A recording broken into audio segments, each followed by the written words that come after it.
The Science of Self-Control. We live in a scientific age. Men of science are numbered by thousands, and they are ceaselessly searching, analyzing, and experimenting with a view to discovery and the increase of knowledge. The shelves of our libraries, both public and private, are heavy with their load of imposing volumes on scientific subjects, and the wonderful achievements of modern science are always before us, whether in our homes or in our streets, in country or town, on land or sea. There shall we have before us some marvelous device, some recent accomplishment of science, for adding to our comfort, increasing our speed, or saving the labor of our hands. Yet with all our vast store of scientific knowledge, and its startling and rapidly increasing results in the world of discovery and invention, there is, in this age, one branch of science which has so far fallen into decay as to have become almost forgotten, a science, nevertheless, which is of greater importance than all the other sciences combined, and without which all science would but subserve the ends of selfishness and aid in man's destruction. I refer to the science of self-control. Our modern scientists study the elements and forces which are outside themselves, with the object of controlling and utilizing them. The ancients studied the elements and forces which were within themselves, with a view to controlling and utilizing them, and the ancients produced such mighty masters of knowledge in this direction, that to this day they are held in reverence as gods, and the vast religious organizations of the world are based upon their achievements. Wonderful as are the forces in nature, they are vastly inferior to that combination of intelligent forces which comprise the mind of man, and which dominate and direct the blind mechanical forces of nature. Therefore, it follows that to understand, control, and direct the inner forces of passion, desire, will, and intellect is to be in possession of the destinies of men and nations. As in ordinary science, there are, in this divine science, degrees of attainment, and a man is great in knowledge, great in himself, and great in his influence on the world, in the measure that he is great in self-control.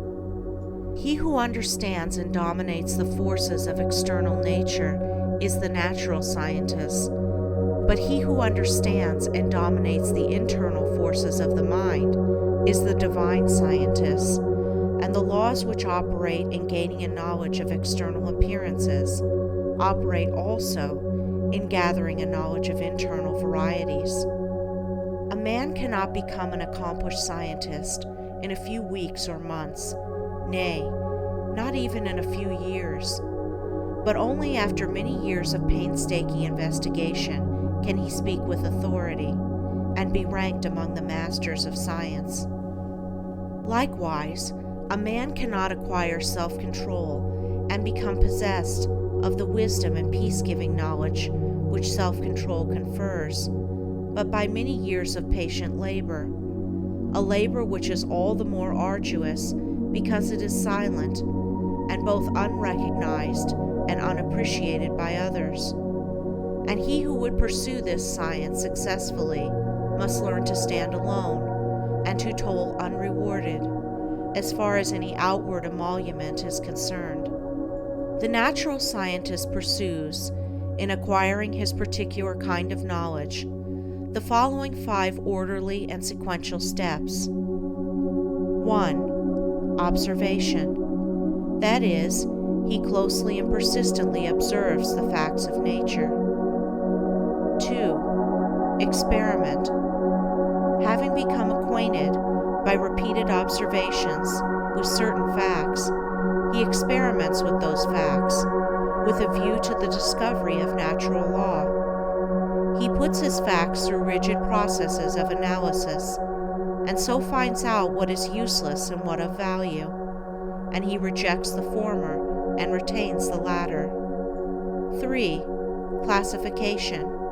Having accumulated and verified a mass of facts by numberless observations and experiments, he commences to classify those facts, to arrange them in orderly groups, with the object of discovering some underlying law, some hidden and unifying principle, which governs, regulates, and binds together these facts.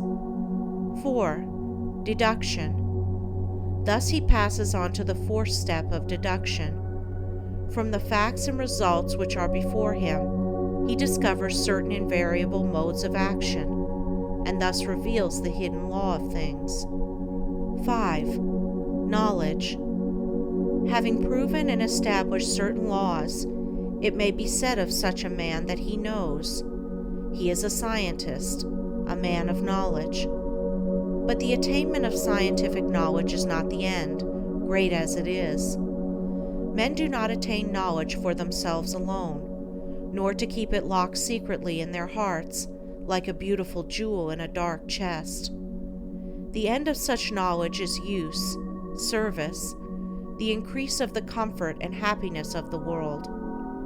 Thus, when a man has become a scientist, he gives the world the benefit of his knowledge, and unselfishly bestows upon mankind the results of all his labors.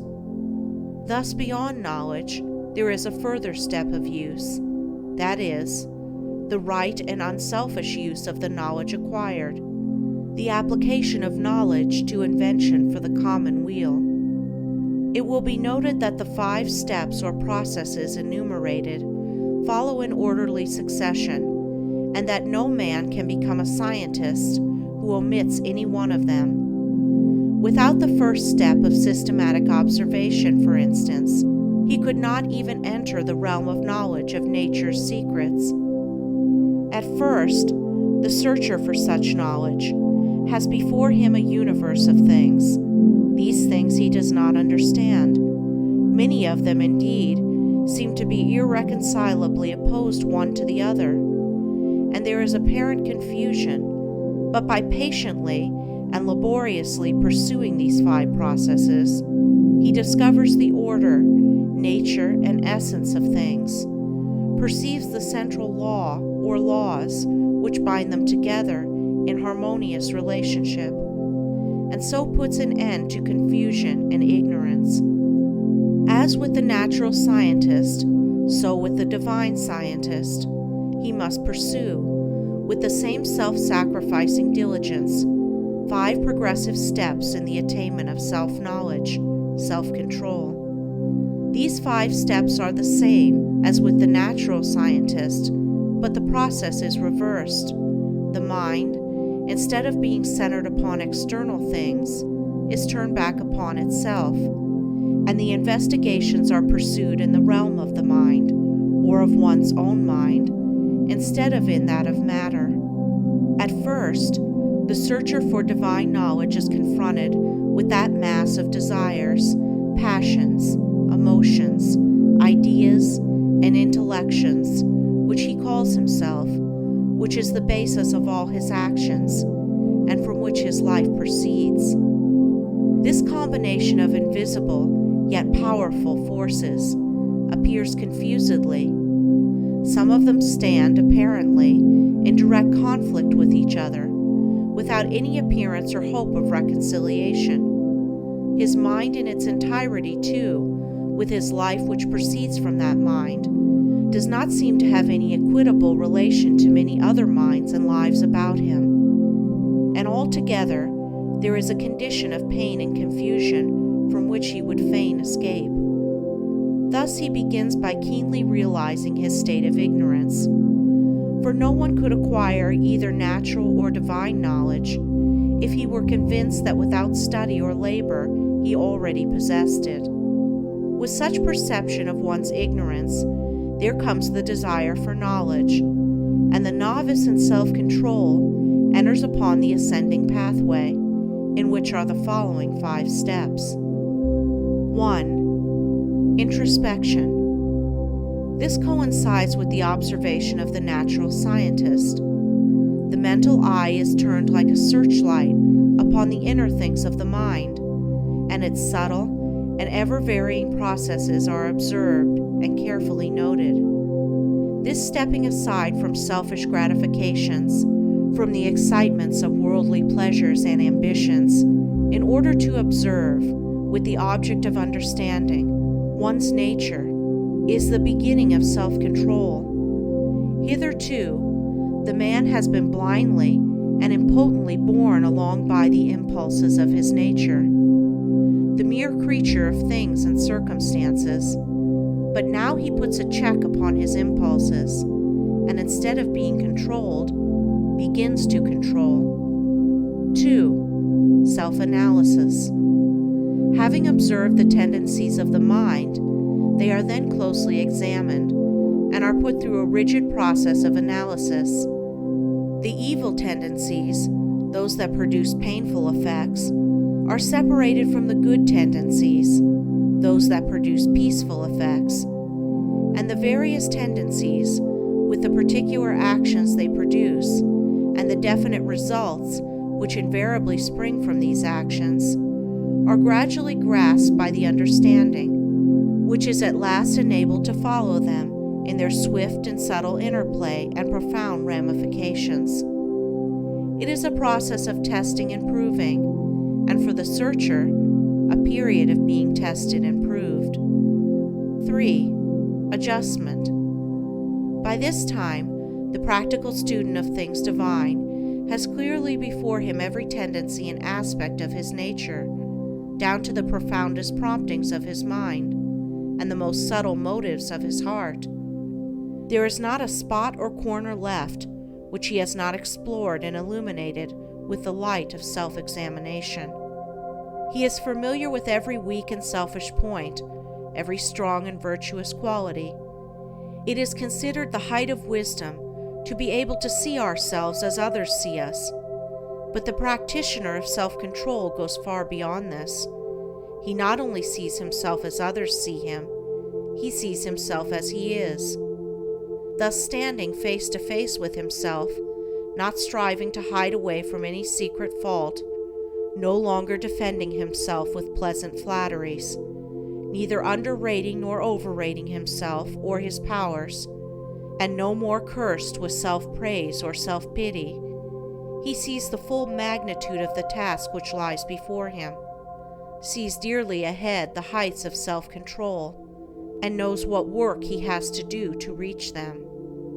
He is no longer in a state of confusion, but has gained a glimpse of the laws which operate in the world of thought, and he now begins to adjust his mind in accordance with those laws. This is a process of weeding, sifting, cleansing.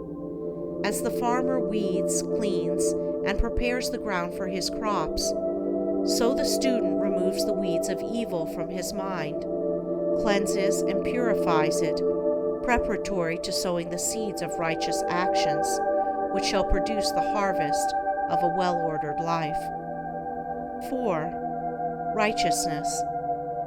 Having adjusted his thoughts and deeds to those minor laws which operate in mental activities in the production of pain and pleasure, unrest and peace, sorrow and bliss, he now perceives that there is involved in those laws one great central law, which, like the law of gravitation in the natural world, is supreme in the world of mind, a law to which all thoughts and deeds are subservient, and by which they are regulated and kept in their proper sphere.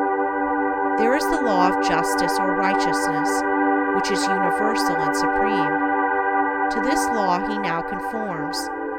Instead of thinking and acting blindly, as the nature is stimulated and appealed to by outward things, he subordinates his thoughts and deeds to this central principle. He no longer acts from self, but does what is right, what is universally and eternally right. He is no longer the abject slave of his nature and circumstances. He is the master of his nature and circumstances. He is no longer carried hither and thither on the forces of his mind. He controls and guides those forces to the accomplishment of his purposes. thus having his nature in control and subjugation, not thinking thoughts, nor doing deeds which oppose the righteous law, and which therefore that law annuls with suffering and defeat. He rises above the dominion of sin and sorrow, ignorance and doubt, and is strong, calm, and peaceful. 5. Pure knowledge. By thinking right and acting right, he proves by experience the existence of the divine law on which the mind is framed, and which is the guiding and unifying principle in all human affairs and events, whether individual or national. Thus, by perfecting himself in self-control, he acquires divine knowledge. He reaches the point where it may be said of him, as of the natural scientist, that he knows. He has mastered the science of self-control and has brought knowledge out of ignorance, order out of confusion. He has acquired that knowledge of self which includes knowledge of all men, that knowledge of one's own life which embraces knowledge of all lives. As for all minds are the same in essence, differing only in degree, are framed upon the same law, and the same thoughts and acts, by whatsoever individual they are wrought, will always produce the same results. But this divine and peace-bestowing knowledge, as in the case of the natural scientist, is not gained for one's own self alone, for if this were so, the aim of evolution would be frustrated, and it is not in the nature of things to fall short of ripening and accomplishment. And indeed, he who thought to gain this knowledge solely for his own happiness would most surely fail. So beyond the 5th step of pure knowledge, there is still a further one of wisdom, which is the right application of the knowledge acquired, the pouring out upon the world, unselfishly and without stint, the results of one's labors, thus accelerating progress and uplifting humanity. It may be said of men who have not gone back into their own nature to control and purify it, that they cannot clearly distinguish between good and evil, right and wrong. They reach after those things which they think will give them pleasure, and try to avoid those things which they believe will cause them pain. The source of their actions is self, and they only discover right painfully and in a fragmentary way, by periodically passing through severe sufferings and lashings of conscience. But he who practices self-control, passing through the 5 processes, which are 5 stages of growth, gains that knowledge which enables him to act from the moral law which sustains the universe. He knows good and evil, right and wrong, and thus knowing them, lives in accordance with good and right. He no longer needs to consider what is pleasant or what is unpleasant, but he does what is right. His nature is in harmony with his conscience, and there is no remorse. His mind is in unison with the great law, and there is no more suffering and sin. For him evil is ended, and good is all in all. End of chapter 2. Recording by Andrea Fiore.